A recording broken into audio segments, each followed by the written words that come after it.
नमस्कार, देश का नंबर 1 चैनल रिपब्लिक भारत देख रहे हैं आप और मैं हूं आप सबके साथ अनूप। सुबह 9 बजने वाले और वक्त है 9 का निशाना का। 9 का निशाना में कौन खबरें होंगी आपको बताएंगे, लेकिन सबसे पहले 5 मिनट में भारत देख लेते मेरे सहयोगी प्रियंका और गायत्री के साथ।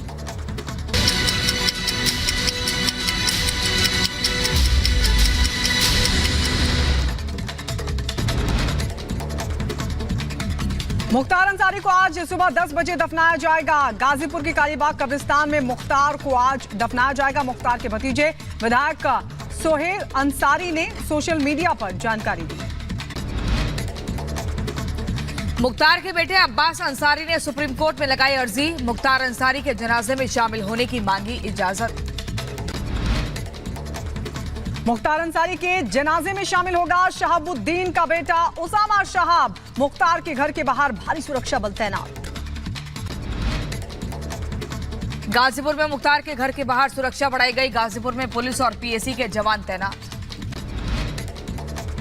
गाजीपुर में सुरक्षा व्यवस्था को लेकर बोले एसपी ओमवीर सिंह। कहा, अंतिम संस्कार के दौरान सुरक्षा व्यवस्था के किए गए पुख्ता इंतजाम। मुख्तार अंसारी के घर के बाहर जुटी भारी भीड़, हालातों को देखते हुए बढ़ाई गई सुरक्षा। तस्वीरें सामने आई। मंडी से बीजेपी उम्मीदवार कंगना रनौत ने राहुल गांधी पर साधा निशाना। कहा, जो शक्ति को खत्म करना चाहते हैं उनसे और क्या कर सकते हैं उम्मीद। सीट बंटवारे के बाद पप्पू यादव ने किया पूर्णिया से कांग्रेस के सिंबल पर चुनाव लड़ने का दावा। 4 अप्रैल को पूर्णिया सीट से करेंगे नामांकन। केसी त्यागी का कांग्रेस पर हमला। कहा, पप्पू यादव को पूर्णिया से टिकट ना मिलना कांग्रेस की हार। ये नेशनल पार्टी का स्टेट पार्टी के सामने आत्मसमर्पण। मध्य प्रदेश के उज्जैन में रंग पंचमी उत्सव की धूम। महाकालेश्वर मंदिर में हुई भस्म आरती। उमड़ा भक्तों का भारी सैलाब। मध्य प्रदेश के सीएम मोहन यादव ने लोगों को दी रंग पंचमी की बधाई। कहा, रंगों का त्योहार सभी लोगों के जीवन में लाए सौभाग्य। ओडिशा में बीजेडी को लगा बड़ा झटका। भुवनेश्वर में बीजेडी के पूर्व विधायक धनेश्वर माझी बीजेपी में शामिल हुए। बीजेपी कार्यकर्ताओं में जोश बढ़ा। त्रिपुरा में भी चुनावी मोड में बीजेपी। मुख्यमंत्री मानिक साहा ने भी चुनावी सभा को किया संबोधित। त्रिपुरा लोकसभा क्षेत्र के उम्मीदवार बिप्लब कुमार देव के समर्थन में बाइक रैली में लिया हिस्सा। जेल में बंद सत्येंद्र जैन की बढ़ेगी मुश्किलें। महाठग सुकेश से उगाही केस में केंद्र सरकार ने सीबीआई जांच को मंजूरी दी। महाठग सुकेश चंद्रशेखर को लेकर दिल्ली के उपराज्यपाल ने फरवरी महीने में सीबीआई जांच की सिफारिश गृह मंत्रालय से की थी। सुकेश चंद्रशेखर ने जैन पर लगाया था 10 करोड़ रुपए की उगाही का आरोप। उत्तर प्रदेश के मथुरा में आगामी चुनावों को देखते हुए एक्शन मोड में पुलिस प्रशासन। पुलिस ने संवेदनशील इलाकों में निकाला फ्लैग मार्च। गुजरात के गृह मंत्री हर्ष सांघवी ने हिम्मतनगर का किया दौरा। बीजेपी कार्यकर्ताओं के साथ करेंगे बैठक। आगामी चुनाव को लेकर करेंगे चर्चा। जम्मू कश्मीर के पुंछ में इफ्तार पार्टी की तस्वीरें सामने आई। महबूबा मुफ्ती ने दी थी इफ्तार पार्टी। उत्तर प्रदेश के देवरिया में सिलेंडर ब्लास्ट की घटना से हुआ बड़ा हादसा। महिला समेत 4 लोगों की मौत। खाना बनाते वक्त लगी थी भीषण आग। राजस्थान के कोटा में हुआ हादसा। कबाड़ के गोदाम में आग लगी। सूचना के बाद घटनास्थल पर पहुंचे दमकल विभाग। कड़ी मशक्कत के बाद आग पर काबू पाया जा सका। उधर कोच्चि में कस्टम विभाग को मिली बड़ी सफलता। टीम ने गोल्ड किया जब्त। मामले की जांच में जुटे अधिकारी। देवरिया में पुलिस के हाथ लगा शातिर बदमाश। लंबे समय से पुलिस को थी तलाश। तमंचे के साथ टीम ने आरोपी को गिरफ्तार किया। उत्तर प्रदेश के मथुरा में लूटपाट कर हत्या करने वाला हिस्ट्री शीटर हुआ गिरफ्तार। पुलिस के साथ मुठभेड़ में आरोपी को किया गया गिरफ्तार। घटना में शामिल दूसरे आरोपी की तलाश में जुटी है पुलिस। यूपी के बुलंदशहर में पुलिस ने 100 से ज्यादा शराब की पेटियां पकड़ी। जब्त की गई शराब की कीमत 10 लाख से ज्यादा बताई जा रही। पुलिस ने आरोपी को भी गिरफ्तार किया। उत्तर प्रदेश के बुलंदशहर में पुलिस ने ट्रैक्टर चोर को किया गिरफ्तार। पुलिस ने आरोपी से चोरी किया गया ट्रैक्टर और अवैध तमंचा भी किया बरामद। आरोपी पर दर्ज है 7 मामले। उत्तर प्रदेश के बदायूं में 3 लोगों पर दुष्कर्म का आरोप। युवती ने 3 लोगों के खिलाफ दुष्कर्म का आरोप लगाया। पुलिस मामले की जांच में जुटी। उत्तर प्रदेश के बहराइच में जुआ खेलने से रोकने पर 15 साल के युवक ने लगाई फांसी। गंभीर स्थिति में युवक को मेडिकल कॉलेज में कराया गया भर्ती। मुजफ्फरनगर में पुलिस को मिली बड़ी कामयाबी। अवैध हथियार फैक्ट्री पर पुलिस ने छापा मारा। बड़ी संख्या में हथियार जब्त किए गए। उत्तर प्रदेश के नोएडा में पुलिस के हाथ लगे 4 शातिर आरोपी। धोखाधड़ी मामलों में पैसे ठगने वाले आरोपियों को पुलिस ने किया गिरफ्तार। मध्य प्रदेश के शाहजहांपुर में सड़क हादसे में बाइक सवार युवक की मौत हुई। बाइक पर सवार दूसरा युवक गंभीर रूप से घायल हुआ।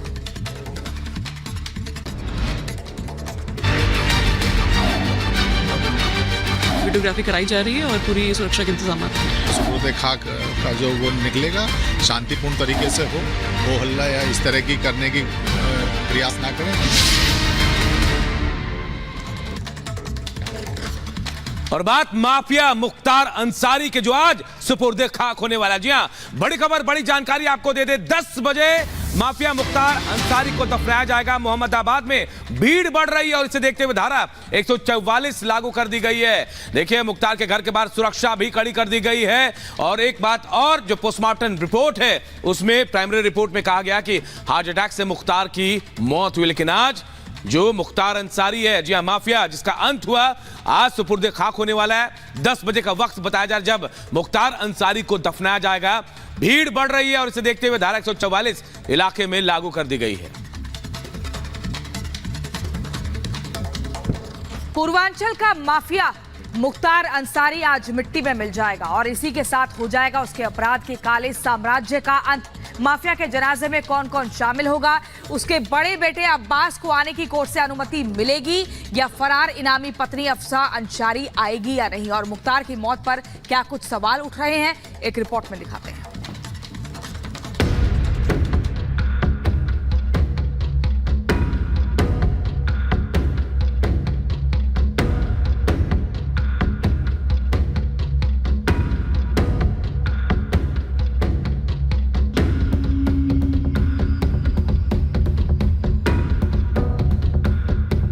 बिना चिट्ठी बिना पैगाम इंसानों को मौत की नींद सुलाने वाला पूर्वांचल का माफिया, अपराध जगत का बाहुबली, अब अपने आखिरी सफर पर है। जिसके नाम से उत्तर प्रदेश का पुलिस प्रशासन कांपता था, चलने में ठसक नहीं, अकड़ होती थी। आज उसके शरीर में कोई कंपन नहीं थी। जो गाजीपुर जाने के लिए बेताब रहा, जिसे अपनी मां के जनाजे में शामिल होने तक का मौका नहीं मिला, आज वो अपने गृह जनपद पहुंचा भी तो बेजान होकर। बांदा से होता हुआ गाजीपुर पहुंचा ये काफिला यूपी में आतंक का पर्याय रहे उस डॉन का है जो आज मिट्टी में मिल जाएगा। आज खत्म हो जाएगा उसके अपराध का काला साम्राज्य, ढह जाएगा उसके दहशत का किला। करीब 2.5 साल से बांदा जेल में बंद माफिया मुख्तार अंसारी की गुरुवार देर रात हार्ट अटैक से मौत हो गई, जिसके बाद शुक्रवार दोपहर 2 बजे 5 डॉक्टरों के पैनल ने वीडियोग्राफी के साथ पोस्टमार्टम पूरा किया। पोस्टमार्टम की प्राइमरी रिपोर्ट में हार्ट अटैक को मौत का कारण बताया गया। इसके बाद मुख्तार के शव को उसके परिवार को सुपुर्द कर दिया गया। वो मुख्तार जो एक बड़े काफिले के साथ यूपी में अपनी दहशत का सिक्का चलाता था, वो अपने आखिरी सफर में भी बड़े लाओ लश्कर के साथ आगे बढ़ा। 26 गाड़ियों के काफिले के साथ वो बांदा से प्रयागराज, वाराणसी होते हुए माफिया का शव गाजीपुर पहुंचा। इस काफिले में उसके परिवार की गाड़ी के साथ साथ पुलिस प्रशासन की गाड़ी भी मौजूद थी। जिस रास्ते से मुख्तार गाजीपुर पहुंचा, वहां चप्पे चप्पे पर सुरक्षा के पुख्ता इंतजाम दिखे। पुलिस जवानों के साथ साथ पैरा मिलिट्री फोर्स की भी तैनाती नजर आई। मुख्तार अंसारी अब से कुछ देर बाद गाजीपुर में मिट्टी में मिल जाएगा। मोहम्मदाबाद में कालीबाग के कब्रिस्तान में मुख्तार अंसारी को दफन किया जाएगा। ये कब्रिस्तान अंसारी परिवार के घर से आधा किलोमीटर दूर है। बताया जा रहा है कि इसी कब्रिस्तान में मुख्तार के माता पिता की भी कब्र मौजूद है।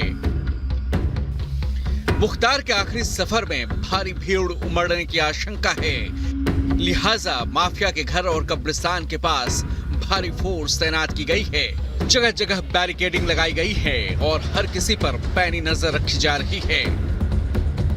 मुख्तार अंसारी का शव बांदा से अब पहुंच चुका है उनके घर पर। ये उनके घर की तरफ जाने का रास्ता है। आप देखेंगे तमाम जो उनके जाने वाले लोग हैं, उनके पड़ोसी हैं, उनको मानने वाले लोग हैं, वो घर की तरफ से बाहर आ रहे हैं। लंबी दूरी तय कर शव यहाँ पे पहुंचा। उनके छोटे बेटे वहाँ मौजूद रहे जिन्होंने रिसीव किया। आप देखेंगे कि ठीक सामने घर के काफ़ी पुलिस बंदोबस्त है। इसके अलावा परिवार के लोग भी मौजूद हैं। मुख्तार को जब सुपुर्दे खाक किया जाएगा उस वक्त उसके छोटे बेटे उमर के अलावा परिवार के कई लोग मौजूद होंगे, लेकिन इस दौरान नहीं होगी उसकी पत्नी अफसा अंसारी। तो वहीं बड़े बेटे अब्बास ने जनाजे में शामिल होने के लिए सुप्रीम कोर्ट में अर्जी लगाई है। अब्बास ने ये अपील शुक्रवार को ही की थी, लेकिन छुट्टी होने के चलते कोई समाधान नहीं निकल पाया। लिहाजा अब्बास अंसारी के वकील ने सुप्रीम कोर्ट के वेकेशन ऑफिसर से संपर्क किया और कोर्ट से जल्द इस मांग पर सुनवाई की अपील की। उधर दूसरी तरफ मुख्तार की मौत को लेकर उसका परिवार लगातार सवाल खड़े कर रहा है। बाराबंकी कोर्ट में माफिया के वकील ने एफआईआर दर्ज करने की तहरीर दी है। ये एफआईआर बांदा जेल प्रशासन के खिलाफ करने की मांग की गई है। कोर्ट में दी गई अर्जी में लिखा है कि मृत्युकालीन कथन के आधार पर जेल प्रशासन पर मुकदमा दर्ज किया जाए। मुख्तार के बेटे और भाई का आरोप है कि उसे स्लो पॉइजन दिया गया। वकील के मुताबिक इस अर्जी पर जज ने फैसले को रिजर्व करते हुए 4 अप्रैल को अगली तारीख दी है। माफिया के मौत पर सिर्फ परिवार ही नहीं बल्कि विपक्षी दल भी मातम मना रहे हैं। जमकर सियासत हो रही है। ओवैसी जुडिशियल कस्टडी में मौत पर सवाल उठाते हुए न्याय दिए जाने की मांग कर रहे हैं, तो सपा नेता शिवपाल यादव मौत को संदिग्ध मान रहे हैं।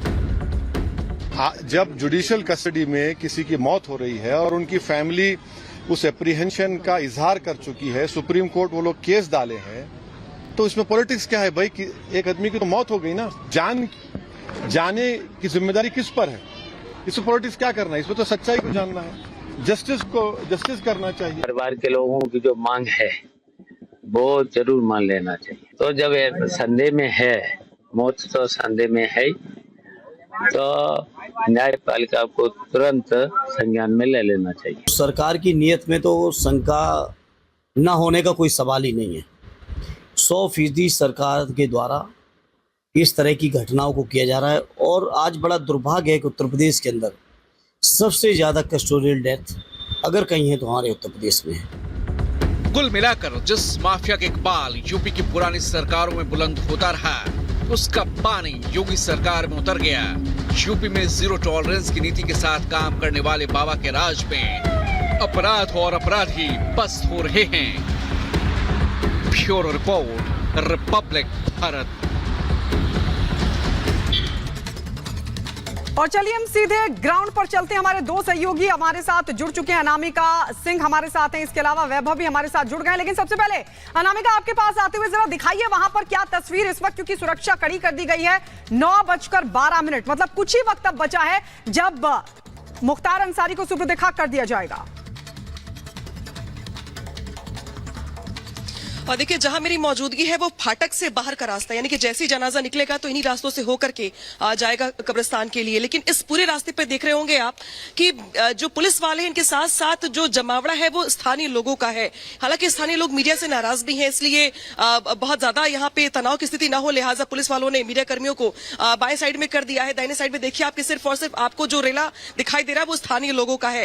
ये रेला इसलिए भी है क्योंकि कुछ देर के बाद अंतिम दर्शन करने के लिए लोगों को अंदर जाने दिया जाएगा। कई गलियां हैं बाएं हाथ पर जो होते हुए जाती हैं फाटक के लिए, जो मुख्तार अंसारी का पैतृक आवास है। तो इन गलियों में भी भारी संख्या में लोगों की मौजूदगी है। लेकिन इस पूरे रास्ते में जो घर देख रही हैं आप, आपको सारे शटर डाउन दिखाई दे रहे होंगे, सारे घरों पे आपको ताला बंद दिखाई दे रहा होगा, छतों पर भी आपको लोगों की गैर मौजूदगी दिखाई दे रही होगी। यानी कि ये आहट है इस बात को लेकर कि पुलिस किसी भी आशंका या किसी भी कानून व्यवस्था के माहौल से निपट